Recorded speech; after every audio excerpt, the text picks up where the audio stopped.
மாண்புமிகு தமிழ்நாடு முதலமைச்சர் மாண்புமிகு துணை முதலமைச்சர் மாவட்ட மக்களின் சார்பாக சவுண்ட் கம்மி பண்ணுங்க. அதே போல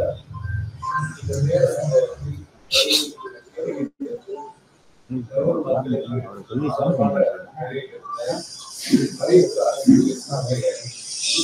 தலைவர்களுக்கு மாவட்ட மக்களின் சார்பாக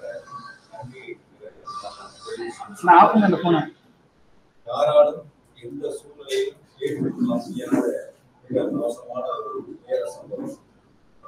ஏறத்தாழ 50 ஆண்டுகால வயதில் 29 ஆண்டுகால பொதுவாழ்வில் இருக்கு. 1990 மக்களோடு ஏற்பாடு அவர்களுக்கு தேவையான அர்ப்பணி திட்டங்களையும் மாணவ செல்வம் தொடங்கி அனைவருக்குமான ஒரு பொது நபராக மக்களுக்கு நன்றியும் பெற்று ஒரு சிறப்பான பணிகளை முன்னெடுக்கக்கூடிய அந்த வேலையை நம்முடைய கரூர் மாவட்டத்தில் துயர சம்பவம் வரை நடந்திராத ஒரு துயர சம்பவமாக நடந்திருக்கின்றன. எனவே இனி வரக்கூடிய நாட்களில் இது போன்ற ஒரு துயர சம்பவம் கரூர் மாவட்டத்தில்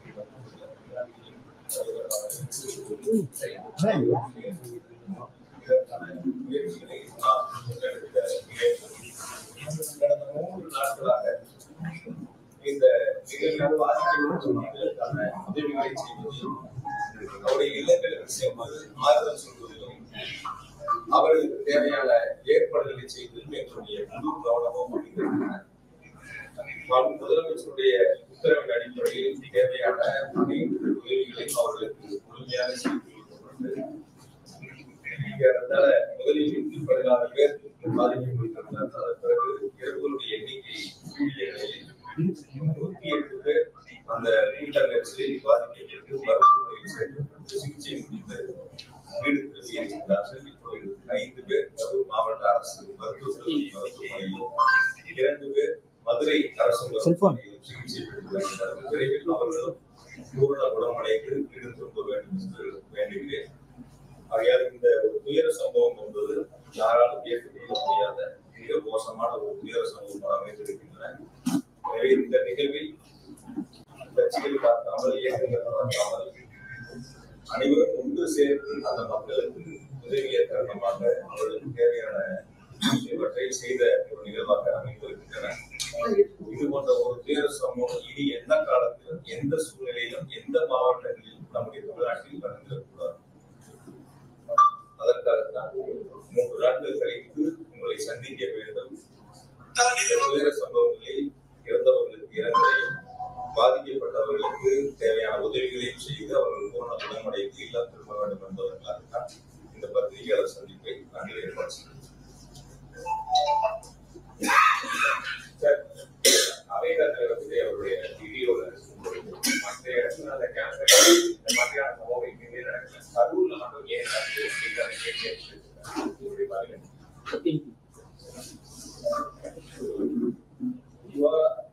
அரசியலா பார்க்க விரும்பல. மனிதாபிமானத்தோட என்னை பொறுத்த வரைக்கும் கரூர்ல மொத்தம் 41 பேர் இறந்ததுல 31 பேர் கரூர்ல 27 குடும்பங்களை சார்ந்தவங்க. ஒவ்வொரு வகையிலும் நான் நேரடியா அந்த குடும்பத்தோட தொடர்புள்ளவன். தொடர்ந்து ஒவ்வொரு குடும்பங்களோடும் நேரடியா நாங்கள் தொடர்புல இருக்க முடியுங்க. நேற்று ஒரு இல்லத்திற்கு இரங்கல் சொல்றதுக்காக போயிருந்தோம். அந்த தம்பி சனிக்கிழமை இந்த கூட்டம், ஞாயிற்றுக்கிழமை பெண் பார்க்க போகக்கூடிய தம்பி. டிசம்பர் மாசம் அந்த தம்பிக்கு திரும்பணும். அவர் குடும்பத்துல ஒரு கோரிக்கை தேவை இருந்தப்ப என்னை சந்திச்சிருக்காங்க. நான் அவங்களுக்கான தேவைகளை ஏற்பாடு பண்ணி கொடுத்துருக்கேன். அந்த தம்பி எங்களுடைய முப்பெரும்பாலே அந்த தம்பி வந்திருக்காங்க. நாங்க வேடிக்கை பார்க்கறதெல்லாம் அந்த தம்பி போனாம அந்த வீட்டுல இருக்கிறவங்க அவங்க நண்பர்கள் அந்த இடங்கள்ல கருத்துல சொல்லிருக்காங்க. ஒரு அரசியல் நிகழ்வாக இவங்க பண்ணாங்க, அவங்க பண்ணாங்க, இவங்க மேல குற்றச்சாட்டு, அவங்க மேல குற்றச்சாட்டு, அது போன்ற கருத்துக்களை நம்ம முன்னெடுக்காம இனி வரக்கூடிய நாட்கள் இது மாதிரி ஒரு துயர சம்பவங்கள் இருக்கக்கூடாது. ஒரு குடும்பத்திலையும் நேரடியா அவங்களோட பங்கெடுத்திருக்கிறோம். அவங்களோட அந்த நட்பு முறையில நம்ம இருக்கிறோம். அந்த துயர சம்பவங்கள் என்பது யாரும் 1.5 வயசு குழந்தை, 3 வயசு குழந்தை, 5 வயசு குழந்தை, இது மாதிரி இருக்கக்கூடிய ஒரு சூழல்ல ஒரு அரசியலா இது யாரும் பார்த்துட வேண்டாம். அரசியல் களத்துக்கு நம்ம அது போயிட வேண்டாம். வரக்கூடிய நாட்கள்ல இது மாதிரி எந்த அரசியல் கட்சியினுடைய கூட்டமா இருந்தாலும் இது போன்ற நிகழ்வு இல்லாத அளவிற்கு அது ஒன்று சேர்ந்து செய்ய வேண்டிய ஒரு பணி. முக்கியமான அந்த இடம் வந்து ஒரு நெருக்கடியான பகுதி. அந்த எப்படி கொடுத்தாங்க காவல்துறை திருச்சியிலிருந்து நீங்களும் வருகை இருக்கிறீங்க, நிறைய பல ஆண்டுகளா நீங்க தொடர்ந்து இந்த பணியில் இருக்கிறீங்க.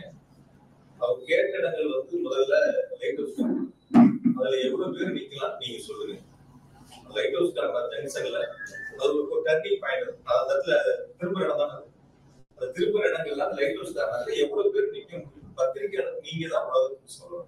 மேலும் முக்கியமா பேருந்துகளுக்கு அதே மாதிரி அடுத்து கேட்டது உழவர் சந்தை. உழவர் சந்தையில எவ்வளவு பேர் நிக்க முடியும் நீங்க பார்க்கணும். உங்களுக்கே தெரியும், இருக்கக்கூடிய எல்லா பத்திரிகையாளருக்கும் உழவர் சந்தையில எவ்வளவு பேர் கூட்டம் நிக்க முடியும், லைட் ஹவுஸ் காரணத்துல எவ்வளவு பேர் நிக்க முடியுங்கிறது உங்களுக்கு நல்லா தெரியும். பார்த்துட்டு அதுக்கப்புறம் வேலுசாமிபுரத்துல எவ்வளவு பேர் நிக்க முடியுங்கிறத பாருங்க. இந்த 3 இடங்கள்ல எது அதிகமான நபர்கள் நிற்க முடியும், எது அதிகமான நபர்கள் கலந்து கொள்ள முடியும், பொதுமக்களுக்கு எந்தவித போக்குவரத்து இடையூறு இல்லாம எந்த இடங்கள்ல அந்த கூட்டம் நடந்தா மக்களுக்கு சிரமம் இல்லாம இருக்குங்கிறது நீங்களே ஒரு கடை சிந்திச்சு பாருங்க. லைட் ஹவுஸ் கார்னர் கொடுத்துருந்தா ஒரு கால் பக்கத்துல அமராவதியார் இருக்கு, இந்த பக்கம் பெட்ரோல் பங்க் இருக்கு, அது ஒரு திரும்புற இடம், நகரம் விட்டு வெளியே போற இடத்துல திரும்புற இடங்கள். அந்த இடங்கள்ல அந்த சந்திப்பு இருந்தா ஒட்டு மொத்தமா மாநகரம் முழுக்க ஒரு போக்குவரத்து நெரிசல் ஏற்பட்டிருக்கும். எனக்கு தெரிஞ்ச வரைக்கும் அந்த இடத்துல இருந்திருந்தா ஒரு அதிகபட்சம் ஒரு 7000 பேர் நிக்கலாம், 5000 ஒரு 7000 பேர் நிக்கலாம். நீங்க உழவர் சந்தை கொடுத்திருந்தா ஒரு 3000 ஒரு 5000 பேர் நிக்கலாம். சேர் போட்டாலும் நம்ம அந்த இடத்துல ஒரு 2000 சேர் தான் போடணும்.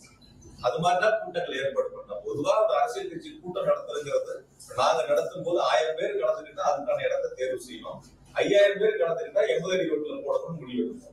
அப்போ ஒரு அரசியல் கட்சி எவ்வளவு கூட்டங்கள் வருகிறதோ அந்த இடத்தை தேர்வு செய்ய வேண்டியது அரசியல் கட்சியினுடைய கடமை. நாங்க இருக்கு அப்படிதான் பார்த்துருக்கோம். நாங்க முப்பெரும் விழா நடத்தணும். இப்ப சமீபத்துல செப்டம்பர் 17 எங்களுடைய தலைவர் அவர்கள் வருகிறது சிறப்புரையாற்றினாங்க.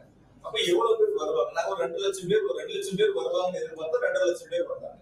அப்ப அந்த நிகழ்வு 2 லட்சம் பேர் வர்றாங்கன்னா அதற்கான வாகன நிறுத்துமிடம், அந்த கூட்டத்திற்கான அமர்ந்து கூட்டத்தை கேட்கக்கூடிய அளவிற்கான பிரச்சார இடங்கள், அந்த மாதிரி இடங்கள் நாங்க தனியார் இடத்தை தேர்வு பண்ணி அந்த இடத்துல அனுமதி கேட்டு வாங்கி அந்த இடங்கள் கூட்டங்கள் நடத்தணும். இப்ப வரக்கூடிய கூட்டங்கள் அந்த அரசியல் கட்சி எவ்வளவு கூட்டங்கள் என்பதை நாங்கள் தான் தீர்மானிக்கணும்.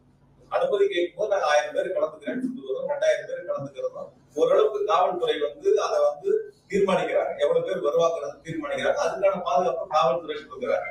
அதுல இப்ப நீங்க ஒரு நாள் முப்பெரும் நாள் நடத்தினா எல்லாரும் அந்த கூட்டத்துக்கு வந்துருக்கீங்க.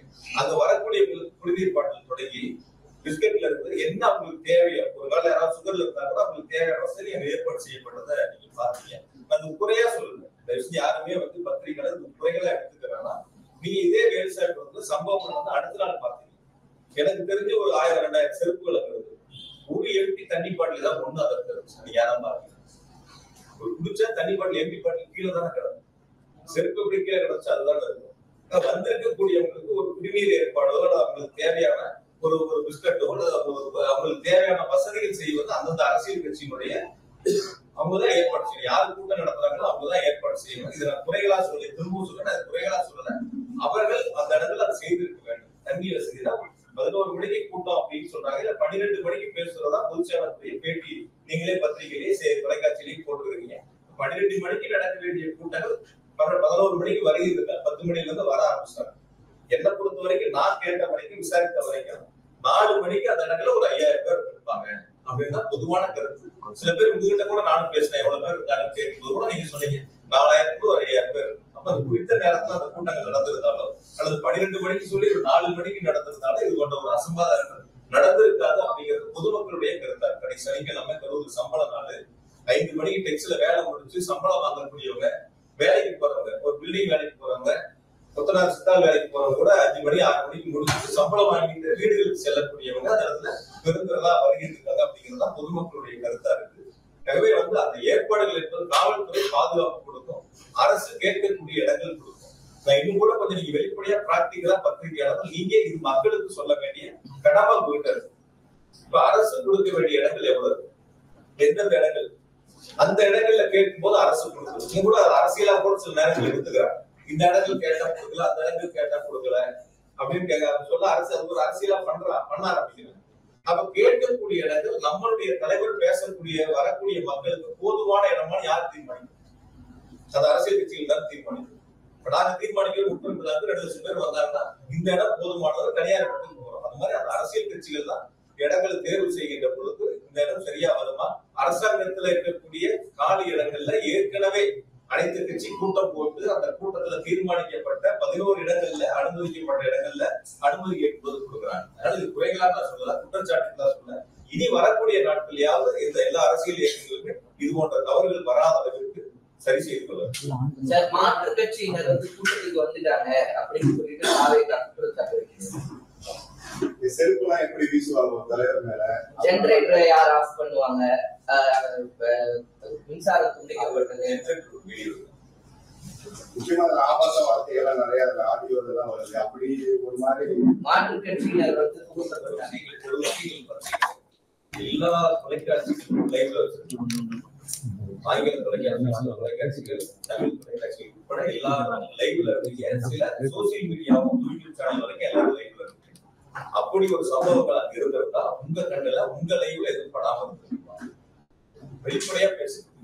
அதாவது ஒரு அரசியல் கருத்துக்காக ஒருத்தர் கேட்கக்கூடிய கேள்வி இன்னொரு இடத்துல கேட்கறது, நான் சொல்ற பதிலுக்கு இன்னொரு இடத்துல கேள்வி கேட்கறது இல்லாம இது 41 பேர் இறப்பு சம்பந்தப்பட்ட ஒரு நிகழ்வு.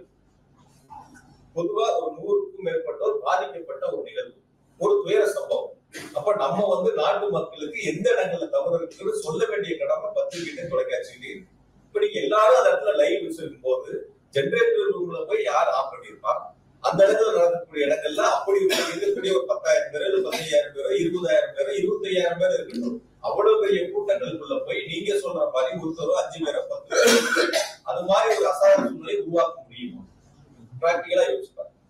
இப்ப நீங்க ஒரு 30 பேருக்கு 50 பேர் பத்திரிகையாளர் இருக்கீங்க, ஒருத்தரோ 2 பேரோ ஒரு தவறான ஒருத்தர் உள்ள உங்ககிட்ட ஒரு கருத்தை பண்ணாருன்னா நீங்க அதை அனுமதிச்சீங்களா? பொதுவான ஒரு கேள்வி கேட்கணும், எப்படி அனுமதிப்பாங்க? இப்ப அந்த இடத்துல இருக்கக்கூடிய அவருடைய தொண்டர்கள் அந்த இடத்துல இருக்காங்க, அந்த கட்சியை சார்ந்தவங்க அங்க இருக்காங்க. யார் அந்த இடங்கள்ல அது போன்ற ஒரு விஷமத்தனமான பிரச்சனையில ஈடுபடுறாங்களோ அப்ப அவங்க அந்த இடத்துல கேட்பாங்கல்ல, அந்த இடத்துல இருப்பாங்கல்ல. அது நீங்க முதல்ல பத்திரிகையில நம்ம தான் அதை பார்க்கணும். நம்ம லைவ்ல நீங்க எல்லாரும் போட்டீங்க, ஒவ்வொரு சேனலும் ஒவ்வொரு ஆங்கில வச்சு லைவ் வருது. இந்த ஜெனரேட்டர் ரொம்ப நீங்க பாருங்க. சாலையோரம் ஜெனரேட்டர்கள் வைக்கப்பட்டு இருந்த தடுப்புகளை பொதுமக்கள் உடைத்துக் கொண்டு செல்ல வேண்டிய சூழல் ஏற்பட்டது. அப்போது விஜயின் பரப்புரை ஏற்பாட்டு குழுவை சேர்ந்தவர் ஜெனரேட்டரை ஆஃப் செய்தார். இந்த காட்சியை நியூஸ் 18 தமிழ்நாடு தொலைக்காட்சி பதிவு செய்துள்ளது.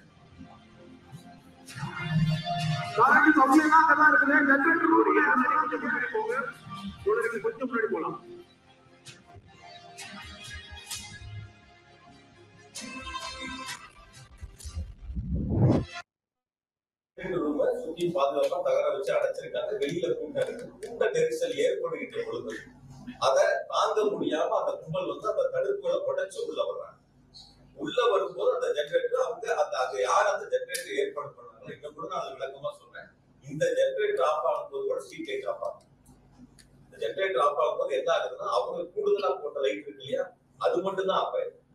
எந்த இடத்துலயும் அப்ப கூட இபி சப்ளை கட் ஆகல, ஸ்ட்ரீட் லைட் ஆஃப் ஆகும். அது நீங்க ரொம்ப தெளிவா பாருங்க. உங்களை மாதிரி இருக்கக்கூடிய தொலைக்காட்சிகள் தான் லைவ் பண்ணியிருக்காங்க அந்த நேரங்கள்ல. அதுதான் அந்த மூட்டை காசு. அப்ப அவங்க மக்கள் கூட்ட நெரிசல் அதிகமாகி அந்த இடங்கள்ல தாக்கு பிடிக்க முடியாம இன்னொரு இடத்துல தேடி போகும்போது அந்த தடுப்பு உடைச்சு உள்ள போய் அதன் மூலியமா அது சப்ளை கட் பண்றாங்க. அதுக்கான நிகழ்வு அது அவங்களுடைய பொறுப்பு. அதுதான் அவங்க பார்த்திருக்காங்க. நீங்க இதுதான் நீங்க லைவ் பண்ணிருக்கீங்க. இதுல எந்த இடங்கள்ல யாராவது பாருங்க.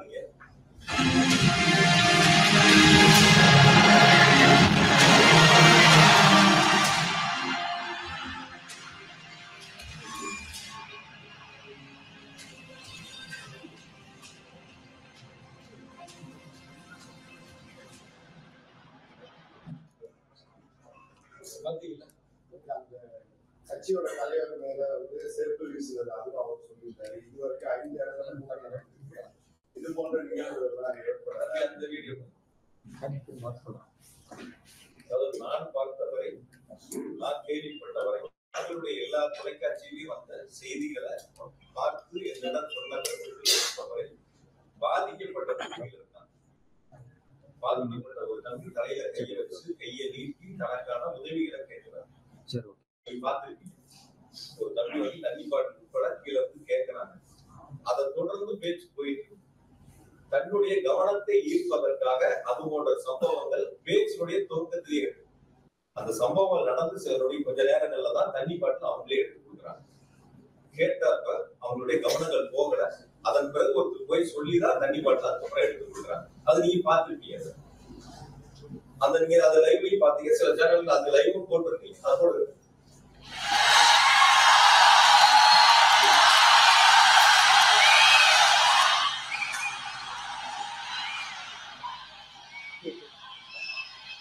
ஆம்புலன்ஸ்ல நம்ம கூடி இருக்கு.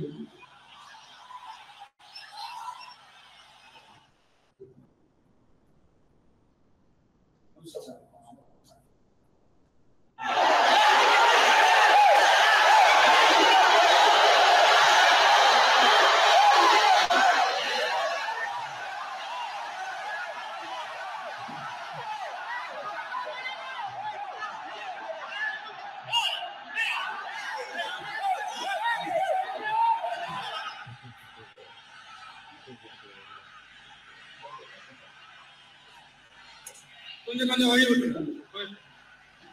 போயிடுங்க.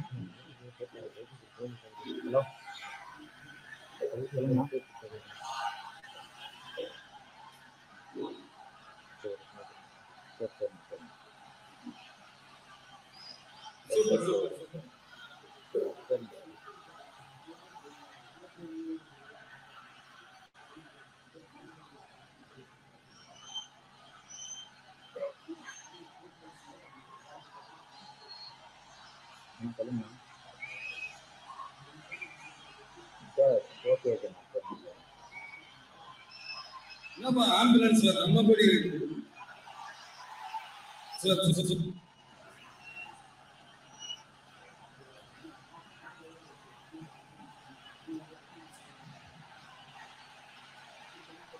என்னாச்சு?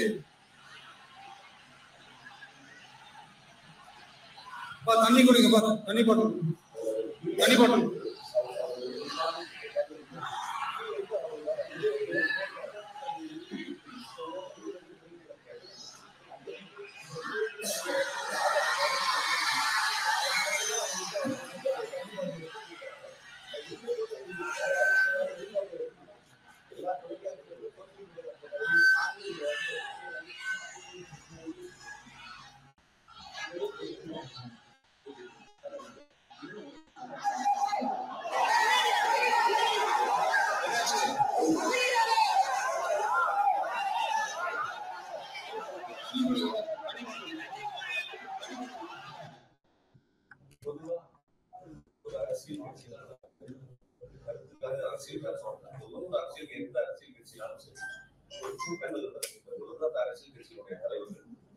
சீட்டோட அந்த வாகனத்துடைய பிரச்சாரம் முன் சீட்ல இருக்கும் அல்லது கூட்டம் அதிகமா இருந்தா அந்த வாகனத்துக்கு மேல ஏறி இருக்கக்கூடிய பொதுமக்களை தன்னுடைய தொண்டர்களையும் பார்த்து கையசிப்பாங்க.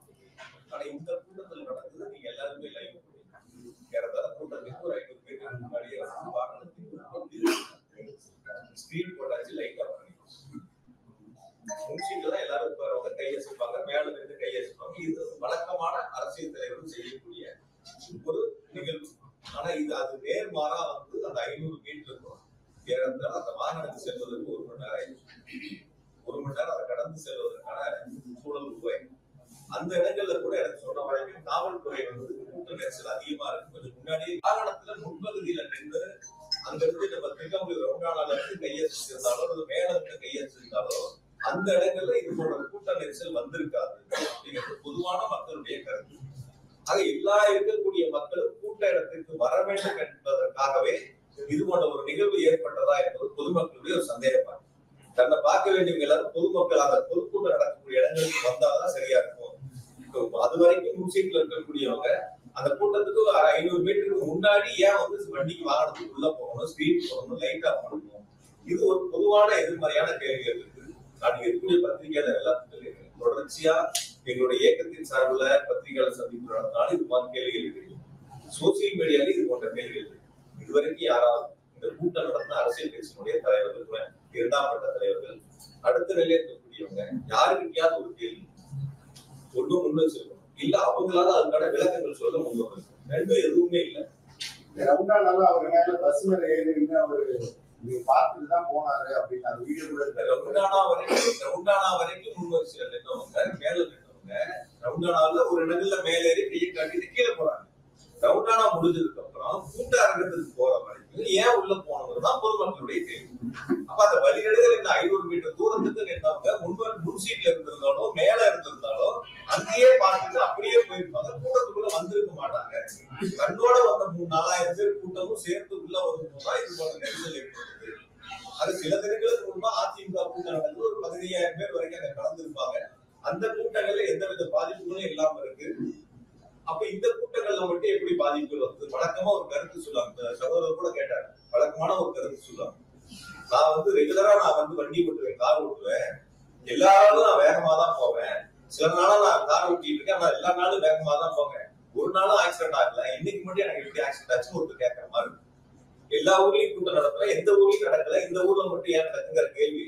நான் எல்லா நாளும் வண்டி ஓட்டுறேன், வேகமா தான் ஓட்டுறேன். ஆனா இந்த நாள் மட்டும் இன்னைக்கு மட்டும் எனக்கு எப்படி கார் ஆக்சிடென்ட் ஆச்சுன்னு கேட்கற மாதிரி. எல்லா ஊர்லயும் எவ்வளவு பேர் மயக்கம் அடைஞ்சாங்க, எவ்வளவு பேர் மருத்துவமனையில் அனுமதிக்கப்பட்டாங்க. விக்கிரவாண்டியில நடந்தப்ப இறந்தது, மதுரையில மாநாட்டம் நடந்தப்ப இறந்தது. ஒவ்வொரு ஊர் வரையும் தெளிவா அரசின் சார்பில் விளக்கம் சொன்னாங்க. அது எல்லாரும் உங்களுக்கும் தெரியும். அப்ப ஒவ்வொரு கூட்டம் நடக்கக்கூடிய நிகழ்வுலையும் அது போன்ற சம்பவங்கள் நடந்துகிட்டு இருக்கு. அதற்கு பிறகாவது சரி செய்யக்கூடிய ஒரு சூழலை உருவாக்கி இருக்கலாம். அது உருவாக்காம இருந்திருக்காங்க. இனி வரக்கூடிய நாட்களையாவது அது சரி செய்யும்.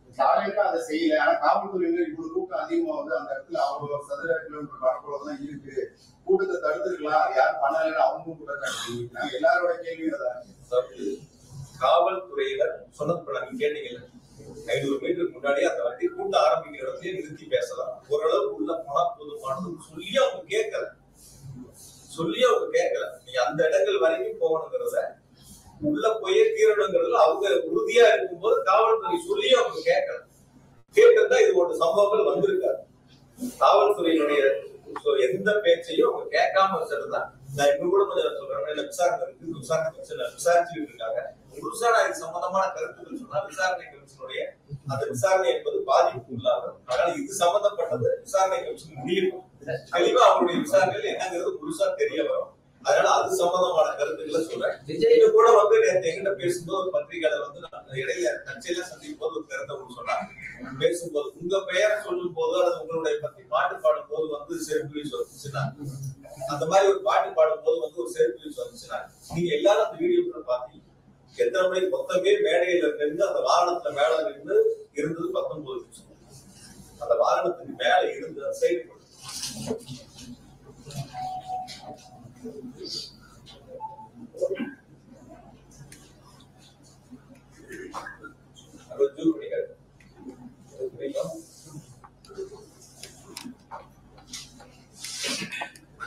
மேல ரன்னிங் போனதுல 3 நிமிஷம் 5 செகண்ட்ல இருக்கு 3:31 வரைக்கும் என்னை பத்தி பேசிக்கிட்டு கடைசியா பேசுறேன்னு சொல்லி தேர்தல் வாக்கு சம்பந்தமா பேச ஆரம்பிக்கிறாங்க.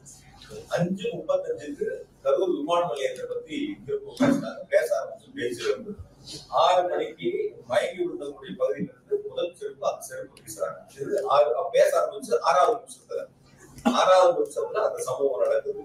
6:40க்கு திரும்ப 2வது செருப்பு பேசுறாங்க. அதே இடங்கள்ல அந்த 6 நிமிஷத்துல 2வது ஒரு சம்பவம் நடக்குது. 7:12க்கு கூட வந்த அந்த அரசியல் கட்சியுடைய தலைவருடைய உதவியாளர் போய் இந்த மாதிரி நிறைய மயக்கம் போடுறாங்க, பக்கத்துல போய் கருத்து சொல்றாங்க. நீங்க எல்லாரும் லைவ்ல பாத்தீங்க, அந்த கருத்துக்களை சொல்றாங்க. அதுக்கப்புறம் அவங்க ஆம்புலன்ஸ் கூப்பிடுறாங்க, ஆம்புலன்ஸ் வருது, ஆம்புலன்ஸ்ல ஏத்துறாங்க, கூட்டிட்டு போறாங்க, எல்லா வேலைகளும் நடக்குது. சில பாதுகாவலர் போய் நிறைய பேர் மயக்கம் அடைகிறதுக்கு அவங்க கிட்ட காதுக்கு சொல்றாங்க. அதெல்லாம் 14வது நிமிஷம். அந்த வேட்டை வண்டி ஏற்றது 14வது நிமிஷத்துல அது போல ஒரு சம்பவங்கள் நடக்குது. திரும்பவும் என்ன பத்தி பேசுறது மொத்தம் 19 நிமிஷத்துல 16வது நிமிஷம் தான் என்ன பத்தின பேச்சு திரும்ப வருது. இந்த சம்பவங்கள் நடக்கிறதெல்லாம் முதல்ல 5 நிமிஷத்துலயே வண்டிக்கு போய் 5வது நிமிடத்திலேயே நடக்கும். இப்ப எந்த நேரங்கள்ல எது நடந்துச்சு என்னங்கிறதே தெரியாம ஒரு சமூக வலைத்தளத்துல ஒரு சம்பவம் நடக்குது. அந்த சம்பவத்துக்கு யார் மீதாவது செய்யக்கூடிய தவறுகளை ஒத்துக்கொள்ளாமல் அல்லது செய்யக்கூடிய தவறுகளை சரி செய்ய வேண்டும் என்று முயற்சி எடுக்காமல் இந்த தவறுகளுக்கு அரசின் மீது, தமிழ்நாடு அரசின் மீது இந்த தவறுகளை திருப்பி விட வேண்டும் என்ற நோக்கத்தில் இது போன்ற சமூக வலைத்தளங்களில் ஒரு சாரார் பரப்பி வருகிறார். இது சம்பவம் எப்ப நடந்துச்சு, செருப்பு வீச்சு எப்ப நடந்துச்சு, என்னை பத்தி எப்ப பேசுறாங்க, என்னை பத்தி 16வது நிமிடத்துலதான் பேச ஆரம்பிக்கிறாங்க. 19வது நிமிடம் கூட்டம் முடியுது. 19வது நிமிடத்துல கூட்டம் முடியுது. ஆம்புலன்ஸ் ஆம்புலன்ஸை பொறுத்த வரைக்கும் நேற்று ரொம்ப தெளிவா அரசு சார்பில் விளக்கம் கொடுத்திருந்தாங்க. 2 வாகனம் நாமக்கல்ல இருந்து கூடயே வரும். அந்த போட்டோ 2 வாகனம் நாமக்கல் கூட்டத்துல இருந்து 2 ஆம்புலன்ஸ் கூடயே வரும். உங்க லைவ் போட்டவங்க எல்லாத்துக்கும் லைவ்ல இருக்கும். இந்த வண்டி நாமக்கல்ல இருந்து கூடயே வருது. அந்த கட்சியை சேர்ந்த ஒரு மருத்துவர் தான் அந்த 2 வண்டிகளை ஏற்பாடு பண்ணி அங்க கொண்டு வந்தாங்க. இதற்கு பிறகு 5 வாகனங்கள் கரூர் மாவட்டத்தை சேர்ந்த அந்த கட்சியை சேர்ந்த மருத்துவ அணி மாவட்ட துணை செயலர் கொடுத்தது 5 வாகனங்களை பேசி 3000 வாடகைக்கு எடுத்து 15000 பணம் கொடுத்து 5 வாகனங்களை தயாரா வச்சிருக்காங்க. அதுதான் அந்த 7 வண்டிகள். 5 வண்டி இவங்க ரெடி பண்றது, 2 வண்டி கூட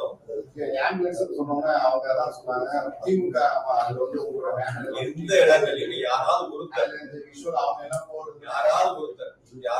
நான் கூட சங்கடங்கள் பட்ட எங்க நிர்வாகிகள் மேல எந்த இடங்கள் அந்த தவறு நடந்துச்சுன்னா மருத்துவமனையில பிரேத பரிசோதனை முடிஞ்சு போகும்போது அந்த மருத்துவமனையை சேர்ந்த ஒரு சகோதரர் தவறு பண்ணாங்க. எந்த இடங்களில் கூட்டம் நடந்த இடங்கள்ல எங்களுடைய ஆம்புலன்ஸ் வாகனங்கள் எதுவுமே போகும்.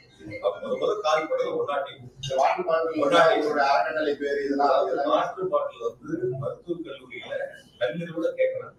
நம்ம கடையில அடையாளம் நம்ம கிட்ட இருந்தது வெளியே வந்த வரைக்கும் எடுத்துட்டாங்க. நம்ம கிட்ட இருந்தது கையில இருந்ததை கேட்கறாங்க, கொண்டு போய் கொடுக்குறோம். அந்த உணவு வேணுங்கிறது கொண்டு போய் கொடுத்தோம். தனியார் மருத்துவமனையில சிகிச்சை பெற்றவர்களுக்கு கட்டணங்கள் நாங்கள் சேர்க்கணும். என்ன உதவிகள் வேணுமோ இது அரசியலா பார்க்கணும்.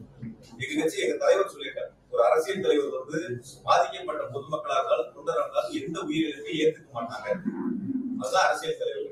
அது மாதிரிதான் நாங்க எங்க தலைவர் வழியில தான் நாங்க போய் அவங்களுக்கு உதவி பண்ணோம். அப்படி குறை சொல்லக்கூடியவங்க அவங்க அதுக்கான ஏற்பாடுகளை செஞ்சிருக்கலாம்.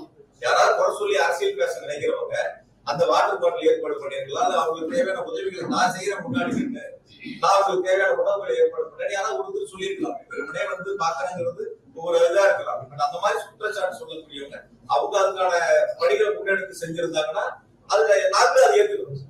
அதுல எந்த விதமான மாற்று கருத்து இல்லை, எந்த விதமான சூழல் இல்லை. அதனால இந்த சம்பவங்களை பொறுத்தவரை நடைபெற்றது முதல் 5-6 நிமிடங்களுக்குள்ள என்ன பத்தி பேச ஆரம்பிச்சது 19வது நிமிடம். முதல்ல இந்த பத்திரிகையால நீங்க வெளிப்படுத்தி சமூக வலைதளங்கள்ல வர்றதுங்கிறது அரசியல் காழ்ப்புணர்ச்சியால பல்வேறு அரசியல் இயக்கங்களை சேர்ந்தவர்களை யார் மீதாவது சுமத்த வேண்டும் என்பதற்காக சொல்லக்கூடிய குற்றச்சாட்டு. ஆகையால் பத்திரிகையாளரும் தொலைக்காட்சிகளும் முதல்ல இந்த உண்மை நிலவரங்களை நீங்க தெரிஞ்சுக்க. இது எந்த வகையிலும் இது அரசியல் படுத்தக்கூடிய நிகழ்வு அல்ல.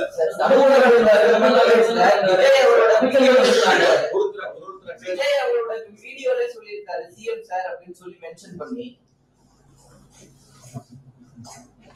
சிஎம் சார் மென்ஷன் பண்ணி அவர் சொல்றாரு அவரோட வீடியோ.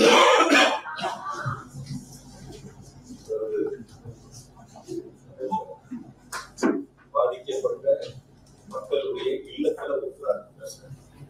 நான் என்னை பொறுத்த வரைக்கும் என் குடும்பத்தை நேசிக்கிறத என்னுடைய மாவட்ட மக்களுடைய தொகுதி மக்கள் நான் அளவுக்கு அதிகமா நேசிக்கக்கூடியவன். ரொம்ப அளவுக்கு அதிகமா அவங்க உண்மையா நினைக்கக்கூடியவன்.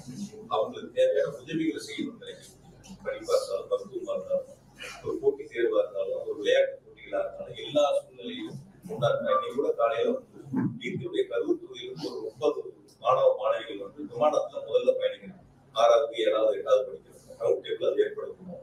என்னையும் அதுல அழைச்சிருந்தாங்க. நான் எனக்கு டிக்கெட் போடுறேன். நான் அவங்க போய் விமான நிலையத்துல வழி அனுப்பிட்டு அங்க வரேன். ஏன்னா நான் என்னால அவங்க போக முடியாது. அவங்களை வழி அனுப்பி வரேன். அப்ப தொகுதி மக்களோட மாவட்ட மக்களோட 2 நேரம் கலந்து எந்த சூழ்நிலையும் எங்களுடைய தலைவர் பிறந்த நாள் வந்தா கூட ஒரு அரசியல் கட்சி பார்த்து இவங்க எந்த கட்சியை சார்ந்தவங்களும் பார்த்து நான் உதவி பண்ணதே இது வரைக்கும். திராவிட முன்னேற்ற கழகத்தை பொறுத்த வரைக்கும் எங்களை பொறுத்த வரைக்கும் இவங்க எந்த கட்சியை சார்ந்தவங்க இவங்களுக்கு மட்டும்தான் இந்த ஊழல் கொடுப்போம், இவங்களுக்கு மட்டும்தான் அந்த உதவி செய்ய நான் பார்த்தது. எங்க அலுவலகத்துல எந்த மனு வந்தாலும் எந்த கட்சி நான் கேட்டது கிடையாது. அவங்க எல்லாருக்கும் சரிசமமா உதவி செய்யக்கூடிய இடங்கள்ல அந்த பணிகள் நாங்கள் முன்னெடுக்கணும். அகையால வந்து அந்த நீங்க வீடியோவை பொறுத்த வரைக்கும் அதற்கு பிறகு நடைபெற்ற அதற்கு பிறகு வந்த சம்பவங்கள் சமூக வலைதளமாக இருந்தாலும் பொதுமக்கள் வரக்கூடிய கருத்துக்களை நீங்க பார்க்கணும். எந்த மாதிரியான ஒரு எதிர்மறையான கருத்துக்கள் நடைபெற்ற சம்பவங்கள். இப்ப நான் வந்து என்ன கேட்கறீங்க, எப்படி வந்து பாதிக்கப்பட்ட உடனே அவர் மருத்துவமனைக்கு போனார். நான் இந்த கட்சியத்துல தான் இருக்கேன், இங்கேதான் இருக்கேன். எங்களுடைய பகுதி செயலர் 6 மணிக்கு என்னோட ரவுண்ட் டேபிள் நிர்வாகிகள் இந்த நிகழ்ச்சி இன்னைக்கு போற சம்பவம் நிகழ்ச்சி சம்பந்தமா என்னோட வந்து கிட்டத்தட்ட ஒரு 3/4 மணி நேரம் 1 மணி நேரம் என்னோட பேசிக்கலாம் என் வீட்டுல. அதை முடிச்சுட்டு நான் கட்சி அனுப்பிச்சேன். இங்க இருக்கும்போது எனக்கு தகவல் வருது இந்த மாதிரி வந்து பாதிக்கப்பட்டிருக்காங்க, மருத்துவமனைக்கு நீங்க போகணும்னு சொன்னாங்க.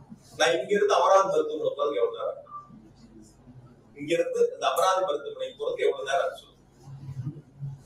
7:47 உள்ள நோய் அமராவதி மருத்துவமனையில் வெள்ளகிரி 7:47 போறேன். அதே அதிமுக சேர்ந்த மாவட்டத்தில் 8:10 மருத்துவமனைக்கு போறேன். இப்ப நான் போகும்போது மருத்துவமனையில கூட எல்லா கட்சியை சேர்ந்த சில சகோதரர்கள் அங்க இருந்தாங்க. ஆம்புலன்ஸ் சொல்லி வரும்போது அந்த வரக்கூடிய பாதிக்கப்பட்டவங்களை இறக்கி உள்ள கொண்டு மருத்துவமனையில சேர்த்து உதவி செய்யக்கூடிய சமூகங்களை எல்லாரும் ஈடுபட்டிருந்தாங்க. அதனால பாதிக்கப்பட்டது தகவல் தெரிஞ்சு டிக்கெட் போட்டு சென்னைக்கு போக சொல்றீங்க. மக்கள் பாதிக்கப்பட்டு ஒரு பக்கம் மருத்துவமனையில் அனுமதிக்கப்பட்ட சூழல்ல நான் சம்பவ இடத்துக்கு போகாம நான் டிக்கெட் போட்டு சென்னைக்கு போயிடவா? யாருக்கு பதில் சொல்லாம, யாருக்கு உதவி செய்யாம, அப்படிப்பட்ட ஒரு சூழலை சில பேர் எதிர்பார்க்கறாங்கன்னு நான் நினைக்கிறேன். நான் இன்னைக்கு இல்ல, இனி எப்ப இருந்தாலும் நான் இருக்கிற வரைக்கும் எங்க மாவட்ட மக்களுக்கு, என்னுடைய தொகுதி மக்களுக்கு எந்த பாதிப்புனாலும் நான் கண்காணிக்கணும். மாவட்டத்தில் எங்க நிர்வாகிகள் எங்களுக்கு எங்க தலைவர்கள் அதுல நீங்க பிரதர் சொன்ன மாதிரி அவருடைய கருத்தை கேட்டு 3 நாள் கழிச்சு ஒரு வீடியோ பதிவிட்டு இருக்காரு. அதெல்லாம் விசாரணை முடியும். நான் சொல்றதை பொறுத்த வரைக்கும் எங்கள் இயக்கமே அல்லது வேறு எந்த இயக்கமாக இருந்தாலும் ஒரு தவறு நடந்துவிட்டால் அந்த தவறு அது சராசரி ஒரு அரசியல் கட்சி, ஒரு அரசியல் தலைவர் செய்யக்கூடிய கடமை பொருள். நடந்த தவறுகளை ஒருவர் மீது திசை திருப்பி, ஒரு அரசின் மீது திசை திருப்பி மடைமாற்றம் செய்வதற்கு முயற்சி எடுத்தால் ஒருபோதும் மக்கள் ஏற்றுக்கொள்ள மாட்டார். அது ரொம்ப தெளிவாக நேற்று பேசும்போது ஒரு கேட்டார், ரொம்ப கட்டுக்கடங்காத கூட்டமான்னு கேட்டார். நான் சொன்னேன் கட்டுக்கடங்காத கூட்டம் அல்ல, கட்டுப்பாடற்ற கூட்டம். கட்டுக்கடங்காத கூட்டம் 15,000 பேர் அதிமுக வந்தாங்க, 25,000 பேர் 10,000 பேர் அந்த இடத்துல கூடுதல் நிக்க முடியாதா? நிக்கிறதுக்கான இட வசதி இல்லையா? ஒரு கட்டுப்பாடான கூட்டத்துக்கு கட்டுப்பாடற்ற கூட்டத்துக்கு வித்தியாசம். எந்த கட்சியினாலும் ஒரு கட்டுப்பாடு. ஒரு தலைவர் வர்றாங்கன்னா, எங்க தலைவர் வர்றாங்கன்னா அந்த வாகனத்துக்கு முன்னாடி எங்களுடைய 2ஆம் கட்ட தலைவர்கள் அல்லது அந்த மாவட்ட செயலர் வாகனத்துக்கு முன்னால் சென்று தொண்டர்களை ஒழுங்குபடுத்தி, பொதுமக்களை ஒழுங்குபடுத்தி நிற்க வைத்து, தலைவரை பார்க்க வைத்து அந்த பொதுக்கூட்டங்களில் பங்கு வர செய்வார். அது மாதிரி ஒரு சூழல் இதுல இருந்துச்சா? யாராவது பார்க்கல? யார் சொல்லியாவது யாராவது கேட்டாங்க? காவல்துறை சொல்லியாவது யாராவது கேட்டாங்க? அந்த வாகனத்துக்கு முன்னாடி 2ஆம் கட்ட தலைவர் யாராவது ஒழுங்கா வழிநடத்தி எடுத்துட்டு போனாங்க? அதாவது 2 வகைகளா நீங்க பிரிக்கணும். அரசு செய்ய வேண்டியது, ஒரு அரசியல் கட்சி நடத்தக்கூடிய மாநாடாக இருக்கட்டும், பொதுக்கூட்டமாக இருக்கட்டும், ஒரு கண்டன ஆர்ப்பாட்டங்களாக அரசு செய்ய வேண்டியது ஒரு வகை. அந்தந்த அரசியல் இயக்கம் செய்ய வேண்டியது ஒரு வகை. அரசு செய்ய வேண்டிய கடமை சரியான நேரத்தில் சரியான முறையில் செய்திருக்கிறார். அரசியல் இயக்கங்கள் செய்ய வேண்டிய கடமைகளை அந்த கூட்டத்தில் முழுவதுமாக செய்ய தவறியதான். ஒரு சிலர் செஞ்சிருக்கலாம். என்கிட்ட கூட இன்னும் கொஞ்சம் கேட்டாங்க, அந்த கூட்டம் அந்த அளவுக்கு ஒளிபெருக்கி குறைவான ஒளிபெருக்கி தான் இருந்து, பின்னாடி இருக்கிறவங்க பேசுறது கேட்கல, உள்ள வந்தாங்க. அந்த அரசியல் கூட்டங்கள்ல பேசுறது எவ்வளவு நேரம்? 19 நிமிஷம் வண்டியில இருக்கு. பேசுறது என்ன பொறுத்த வரைக்கும் அதிகபட்சம் ஒரு 10 நிமிஷம் இருக்கும். அது சொல்லப்பட்ட கருத்து தேர்தல் வாக்குறுதி சம்பந்தமான ஒரு 4 கருத்து, என்ன பற்றி ஒரு 2 கருத்து, அவ்வளவுதான். அதிகபட்சம் ஒரு 10 நிமிஷம் இருக்கும். எவ்வளவு நேரம் இருக்கும்? ஒரு 10ல இருந்து 12 நிமிஷம். இதுதான் அந்த கூட்டங்களில் நடைபெற்ற பேச்சு. ஒரு அரசு செய்ய வேண்டிய கடமைகளை அரசு சரியாக செய்திருக்கிறது. நான் அப்படிதான் நினைக்கிறேன். எங்கிட்ட சொல்ல பகிர்ந்த மக்களும் சொன்னாங்க, அரசியல் செய்ய வேண்டிய கடமைகளை சரியாக செய்யும். அது என்ன பொறுத்த வரைக்கும் அந்த கூட்டங்கள்ல சரியா நடந்தது என்பதை நீங்க தான் செய்யணும். நீங்க அந்த களத்துல இருந்தீங்க, அங்க இருந்து நேரடியா பார்த்தீங்க. அப்ப அந்த அரசியல் சரியான கருத்துக்களை, சரியான பணிகளை அந்த இடத்துல முழுவதுமாக செய்தார்களா? நீங்க தான்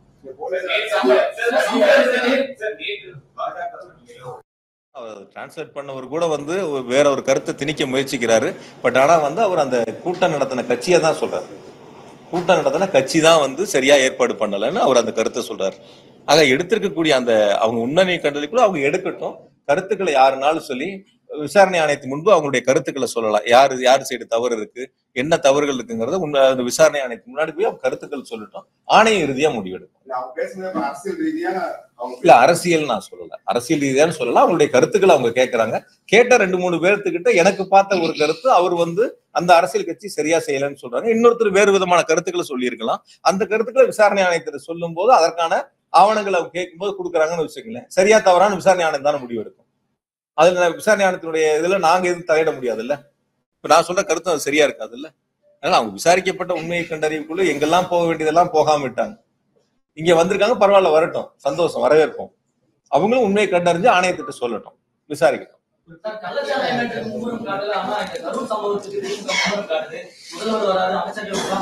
சார் எந்த சம்பவமா இருந்தாலும் சரி, நீங்க சொன்ன சம்பவத்திற்கும் எங்களுடைய மாண்பு துணை முதலமைச்சரும் நேர்ல சென்று அவர்களுக்கான ஆறுதலை சொல்லி அனைத்து உதவிகளையும் செய்தார்கள். தமிழ்நாடு அரசை பொறுத்த வரைக்கும் யார் பாதிக்கப்பட்டாலும், எந்த சூழ்நிலையில் பாதிக்கப்பட்டாலும், எந்த தேசத்தில் பாதிக்கப்பட்டாலும் அரசு அவர்களுக்கு துணை நிற்கும். அதுல குறிப்பா முதலமைச்சர்கள் முன்னின்று அவர்களுக்கு துணை நின்று அவர்களை காப்பாற்றக்கூடிய இடங்கள்ல ஒரு பணிகளை முன்னெடுத்திருக்கின்றார்கள். அது எந்த மாநிலமா இருந்தாலும் சரி, எந்த நாட்டுல இருந்தாலும் சரி. வெளிநாடுகள்ல பாதிப்பு இருக்கிற போது தமிழ்நாடு அரசு தான் முன்னாடி நிற்குது. வெளி மாநிலங்கள்ல பாதிப்புங்கிற போது தமிழ்நாடு அரசு தான் முன்னாடி இருக்கு. எங்க ஊரை சேர்ந்த ஒரு மருத்துவர் வட இந்தியால சுற்றுலா போயிட்டு பாதிக்கப்பட்ட பொழுது அங்க அவர் கூட்டிட்டு மருத்துவ சிகிச்சை டெல்லியில கொடுத்து திரும்ப சென்னையில அவர் எங்க முதலமைச்சரை சந்திச்சு நன்றி தெரிவிச்சுட்டு போனார். அது போல ஒரு நல்ல ஒரு அரசாங்கத்தை தான், நல்ல சூழலை தான் முதலமைச்சர் உருவாக்கிட்டு இருக்காங்க. உயிரிழந்தவர்களோட குடும்பம் உட்பட பல பகுதிகளில் பொதுமக்கள் காவல்துறை சரியான பாதுகாப்பு வசதிகள் செய்யலங்கிற குற்றச்சாட்டு வைக்கிறாங்க. பேட்டிகள் மூலமா பார்த்து அதுதான் சார் நான் உங்ககிட்ட சொன்னேன். அதே சமூக வலைத்தளங்கள்ல பாராட்டக்கூடிய செய்திகள் இருக்கு.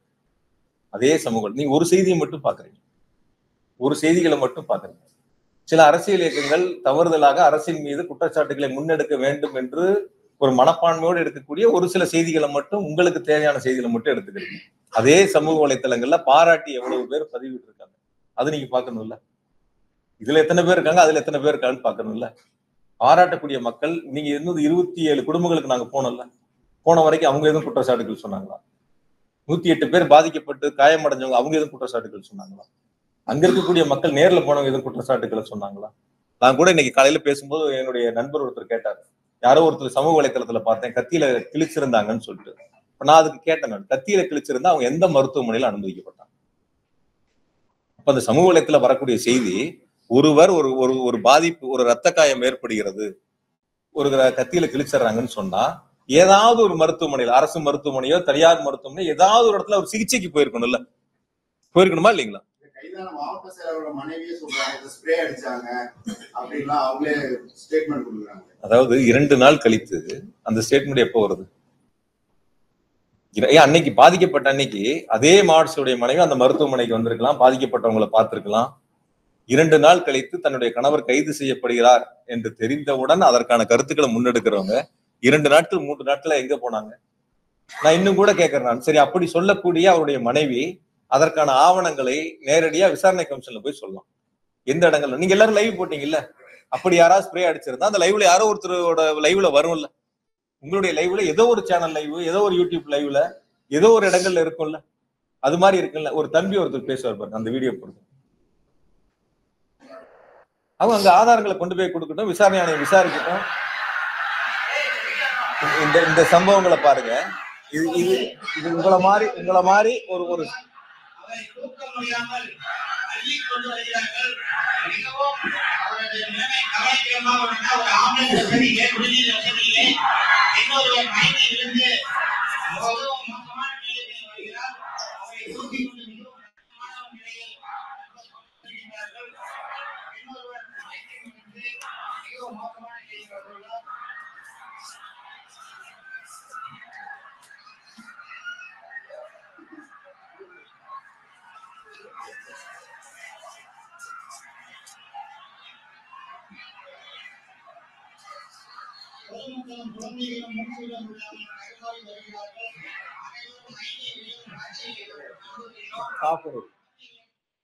பாத்தீங்கல்ல.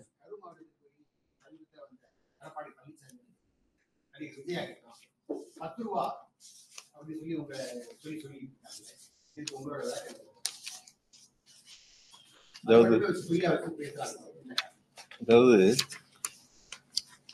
அரசியல் ரீதியா கருத்துக்களை முன்வைக்க நினைச்சவங்க அது எடுபடல. தனிப்பட்ட முறையில குற்றச்சாட்டுகளை முன் வச்சு அந்த கருத்துக்களை அதன் மூலியமா ஒரு அவதூறுகளை அல்லது ஒரு தவறான ஒரு எண்ணத்தை மக்களிடத்துல உருவாக்கலாம்னு அவங்களுடைய முயற்சிகளை முன்னெடுக்கிறாங்க. நான் பொதுவா இது அரசியல் இயக்கங்களுக்கு எல்லாத்துக்கும் சேர்ந்து பொதுவான ஒரு கருத்தை இருக்கக்கூடிய சூழல். இப்ப அந்த துறையில் என்னிடத்துல இல்லை, இப்ப நான் அதுல இருந்து வெளில வந்திருக்கேன். இருந்தாலும் சொல்ல வேண்டியது என்னுடைய கடமை. அதிமுக பொதுச்செயலராக இருக்கட்டும் அல்லது இப்ப வந்த அரசியல் கட்சியினுடைய தலைவராக இருக்கட்டும், 2016 இருந்து 21 வரைக்கும் இது போன்ற ஒரு சம்பவங்கள், அதாவது டாஸ்மாக்ல 10 ரூபாய்க்கு கீழே கூடுதலா வசூலிக்கப்பட்ட அது சம்பந்தமான புகார்கள் நடவடிக்கை எடுக்கப்பட்டது 7540. இப்ப போன அதிமுக ஆட்சியில் 10 ரூபாய்க்கு மேல கூடுதலாக வசூலிக்கப்பட்டு நடவடிக்கை எடுக்கப்பட்டது 8666. இது கடந்த அதிமுக ஆட்சியில. வசூல் பண்ண அபராத தொகை ஏறத்தாழ 14 கோடி ரூபாய் அந்த ஆட்சியில வசூல் பண்ணியிருக்காங்க. அபராத தொகைகள் இந்த மாதிரி கூடுதல் விலைக்கு விற்றவர்கள் மீது நடவடிக்கை எடுத்து அபராத தொகையை வசூலிச்சிருக்காங்க. 2021 பிறகு திமுக ஆட்சியில இதன் மீது எடுக்கப்பட்ட நடவடிக்கை, அதாவது 10 ரூபாய்க்கு கீழே தொடுக்கப்பட்ட விசாரித்து எடுக்கப்பட்ட நடவடிக்கை 18,253 18,253 விசாரிக்கப்பட்டு நடவடிக்கை எடுக்கப்பட்ட புகார்கள். அதே போல 10 ரூபாய்க்கு மேல 2,356 இது நடவடிக்கை எடுக்கப்பட்டு 8,51,00,000 ரூபாய் அவர்களிடம் இருந்து அபராதமாக வசூலிக்கப்பட்டிருக்கின்றன. நான் கொஞ்சம் வெளிப்படையாவே உங்ககிட்ட சொல்றேன். நான் இப்ப இந்த 5 வருஷத்துல இது போன்ற புகார்கள் வருகின்ற பொழுது அந்த கூடுதல் தொகை ஒருவருக்கு செல்லுகிறது என்று சொன்னால், கடந்த 5 ஆண்டு அதிமுக ஆட்சியில் இது போன்று கூடுதலாக வசூலிக்கப்பட்ட தொகை எடப்பாடி பழனிசாமிக்கு சென்றது. அப்ப இன்று முதல் எடப்பாடி பழனிசாமி 10 ரூபாய் பழனிசாமி என்று அழைக்கப்படலாம். நான் யதார்த்தமா சொல்றேன். இதே சூழல் தான் கடந்த அதிமுக ஆட்சியிலே இருந்துச்சு. இதே போலதான் நடவடிக்கைகள் எடுக்கப்பட்டிருக்கு. அதை விட கடுமையான நடவடிக்கை இப்பொழுது எடுக்கப்பட்டிருக்கு. அவங்க எடுத்த விட 2 மடங்கு புகார்களுக்கு நடவடிக்கை எடுக்கப்பட்டு அபராதம் வசூலிக்கப்பட்டு, அப்ப கடந்த ஆட்சியில் இருக்கப்பட்டது இப்ப நீங்க வசூல் பண்ணது ஒருத்தருக்கு போகுது அப்படின்னு நீங்க சொல்லி அவங்களுடைய பேச்சுக்கள் இருந்தால், அப்ப அவங்களுடைய கருத்து அவங்க ஆட்சியில் வசூலிக்கப்பட்டது அவருக்கு போயிருக்கும். அவர் அதை ஒத்துக்கணும். யாராவது ஒருவர் டாஸ்மாக்ல பணிபுரியக்கூடிய ஒரு எம்ப்ளாயி தொழிலாளி, நாங்க இது போன்ற சம்பவங்களில் எங்க இடத்துல இப்படி ஒரு தவறுகள் நடக்குது, கேட்கறாங்க, பண்றாங்க, யாராவது ஒருத்தர் புகார் சொன்னாங்களா? அரசியலுக்காக அரசின் மீது புழுதி வாரி தூற்ற வேண்டும் என்ற ஒரு தீய நோக்கத்தோடு எதிர்க்கட்சி தலைவர் அரசின் மீது குற்றச்சாட்டுகளை சொல்ல முடியாதவர் இது போன்ற ஒரு முன்னெடுப்புகளை எடுப்பதற்கு முயற்சி எடுக்கிறார்.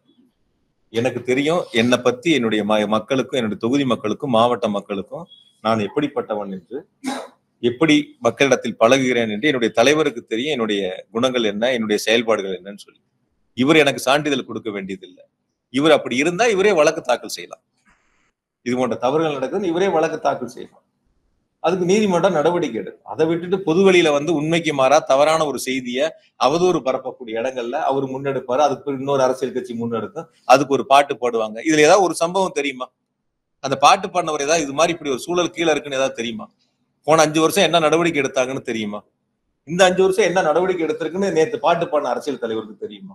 எதுவுமே பொதுவெளியில என்ன நடக்குதுன்னே தெரியாதவங்க ஏதோ கொடுக்கறத அந்த இடங்கள்ல ஒரு பாட்டா பாடி பண்ணணுங்கிறதுல மொத்தம் 19 நிமிஷத்துல 10 நிமிஷம் பேசிட்டு இப்ப இது போன்ற ஒரு பேர் இழப்பை உருவாக்கி இருக்காங்க. அதனால நான் இன்னும் கூட சொல்றேன், நானு அதுல அந்த போடப்பட்ட இப்ப வழக்கு ஒண்ணு போட்டிருக்காங்க. அது நீதிமன்றத்துல இப்ப விசாரணையில இருக்கு. மொத்தம் அதுல போட்டதே 41 வழக்கு. ஏற்கனவே இது போன்ற புகார்கள் வழக்கு பதிவு செய்யப்பட்டது. அதுல 34 வழக்கு கடந்த அதிமுக ஆட்சியில போட்டது. இடி எடுத்திருக்கிற கேஸ்ல 34 கேஸ் போன அதிமுக ஆட்சியில போடப்பட்ட கேஸ். 7 கேஸ் தான் 2021 பிறகு திமுக ஆட்சியில போடப்பட்ட கேஸ். ஆனா விசாரணை போன ஆட்சியை பத்தி விசாரிக்காம இப்ப இருக்கக்கூடிய நிகழ்வு மட்டும் விசாரிப்பதாக நீதிமன்றத்துல வழக்கு. நீதிமன்ற வழக்கு முடியிட்டு இது சம்பந்தம் இன்னும் முழு விவரங்களை சொல்றேன். நீங்க அந்த கருத்தை கேட்டதுனால என்ன நடவடிக்கைகள் எடுக்கப்பட்டிருக்கு, 2 மடங்கு அது மீது கடுமையான நடவடிக்கை எடுக்கப்பட்டு துரிதமாக நிர்வாகம் செயல்பட்டிருக்கு. வரக்கூடிய நாட்களில் இது போன்ற தவறுகள் இருக்கக்கூடாதுங்கிறதுக்காக தான் இந்த மாதிரி கடுமையான நடவடிக்கைகள் எடுக்கப்பட்டிருக்கு. அதனால அரசு நிர்வாகத்தை பொறுத்தவரை எதிர்க்கட்சிகள் சொல்லக்கூடிய குற்றச்சாட்டுகள் மக்களிடத்தில் எடுபடாமல், மக்கள் அதை ஏற்றுக்கொள்ள முடியாத சூழலில் அரசின் மீது அவதூறு பரப்ப வேண்டும், தனிப்பட்ட முறையில் காழ்ப்புணர்ச்சி காரணமாக விமர்சனங்களை முன்வைக்க வேண்டும் என்பதற்காக பொதுவெளியில் சொல்லக்கூடிய கருத்துக்களை மக்கள் ஒருபோதும் ஏற்றுக்கொள்ளக்கூடிய மனநிலையில் இல்லை. அதை மக்கள் தெளிவாக உணர்ந்திருக்கின்றார்கள். அது அரசியல் இயக்கங்கள் உணராமல் மீண்டும் மீண்டும் ஒரு பொய் செய்தியை முன்னெடுப்பதற்கு முயற்சி செய்கிறார்கள்.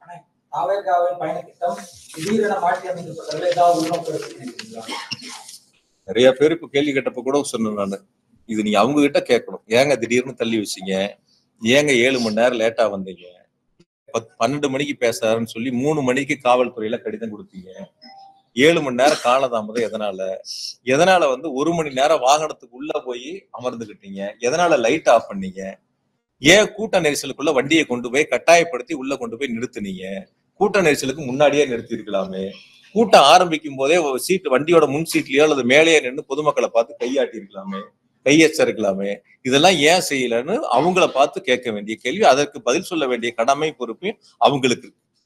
அவங்களுக்கு இருக்கு. இந்த புயல் சம்பவம் நிகழ்ந்ததுக்கு காரணம் தாவேகா தலைவர் விஜய் அப்படின்னு அதை நான் இது அரசியலா பார்க்கலன்னு ஆரம்பத்திலேயே உங்களுக்கு சொல்லிட்டேன். யாரு தவறு செய்திருந்தாலும் அந்த தவறை யாராக இருந்தாலும் ஒத்துக்கொள்ள வேண்டியது அவருடைய கடமை. யாரா இருந்தாலும் சரி. நான் தான் உங்ககிட்ட தெளிவா சொன்னேன், 2 வகையா பிரிக்கணும். ஒண்ணு அரசு செய்ய வேண்டியது, ஒண்ணு அரசியல் கட்சிகள் செய்ய வேண்டியது. பொதுக்கூட்டங்கள், ஆர்ப்பாட்டங்கள்ல அரசு செய்ய வேண்டியதை சரியாக செய்திருக்கிறது. அரசியல் கட்சிகள் சரியாக செய்திருந்தால் இது போன்ற தவறுகள், இது போன்ற இழப்புகள் ஏற்பட்டிருக்காது. அதுலதான் நான் ரொம்ப தெளிவா சொல்றேன். அதனால இந்த சம்பவங்களை பொறுத்தவரை நான் உங்களை அழைத்ததே பாதிக்கப்பட்டவர்களுக்கு, இறந்தவர்களுக்கு இரங்கலையும் பாதிக்கப்பட்டவர்களுக்கான ஆறுதலையும் சொல்லி இந்த நிகழ்வில், அதாவது இந்த உடனடி நடவடிக்கை எடுத்த மாண்பு முதலமைச்சர்களுக்கும் துணை முதலமைச்சர்களுக்கும் நன்றி தெரிவிப்பதற்காகத்தான் பத்திரிகையாளர் சந்திப்பு இன்று ஏற்பாடு செய்யப்பட்டன. இருந்தாலும் கூட அரசியல் சார்ந்து நீங்கள் எடுத்த கேள்விகளுக்கு நான் பதில் சொல்லாம தவிர்த்துட்டு போனேன்னா வேற ஏதோ காரணங்கள் இருப்பதை போல சில செய்திகள் தவறுதலாக மீண்டும் மீண்டும் ஒரு தவறான செய்திகள் முன்னெடுக்கப்படும். ஆகையால இப்ப சமூக வலைத்தளங்கள்ல வரக்கூடிய பதிவுகள் நீங்க கேள்வியா கேட்பது கூட அந்த சமூக வலைத்தளங்கள் பதிவிடக்கூடியவர்கள் விசாரணை ஆணையத்தின் முன்பு அவருடைய ஆதாரங்களை கொடுத்து இது போன்ற தவறுகள் இருக்கிறது என்று சொன்னால் விசாரணை ஆணையம் தெளிவாக விசாரித்து நடவடிக்கை எடுப்பதற்கு ஏதுவாக இருக்கு. அதுக்கு நம்மளும் அவங்களுக்கு சப்போர்ட்டா இருக்கலாம். என்னெல்லாம் இருக்கு, என்னெல்லாம் பாதிப்புகள் இருக்கிறது, நம்மளும் அவங்களுக்கு துணையா இருந்து அது போன்ற நிகழ்வு இனி வருங்காலத்தில் வராத அளவிற்கு நாம் பார்த்துக் கொள்ளலாம். ஏன்னா இந்த நிகழ்வு என்பது கரூரில் மட்டும் நடைபெற்ற ஒரு நிகழ்வு அல்ல. தொடர்ந்து நடைபெற்ற நிகழ்வு நாமக்கல்லா இருக்கட்டும், திருச்சியா இருக்கட்டும், அரியலூரா இருக்கட்டும், நாகப்பட்டினம், திருவாரூரா இருக்கட்டும், எல்லா இடங்கள்லயும் இது போல பாதிக்கப்பட்டு மருத்துவமனையில் அனுமதிக்கப்பட்டிருக்காங்க. அதுதான் நேற்று ஏடிஜி சார் ரொம்ப தெளிவா சொன்னாரு. எவ்வளவு பேர் எந்தெந்த, நான் வேணா கூட அந்த பட்டியலை உங்களுக்கு நான் சொல்றேன். நான் யாரு எவ்வளவு பேர் எந்தெந்த ஊர்ல பாதிக்கப்பட்டு மருத்துவமனையில அனுமதிக்கப்பட்டு சேர்க்கப்பட்டாங்கிறத நான் உங்களுக்கு பட்டியலாவே சொல்றேன். நான் எந்தெந்த ஊர்ல எவ்வளவு பேருங்கிறதுல அதுல இருக்கக்கூடியவங்க எல்லாருமே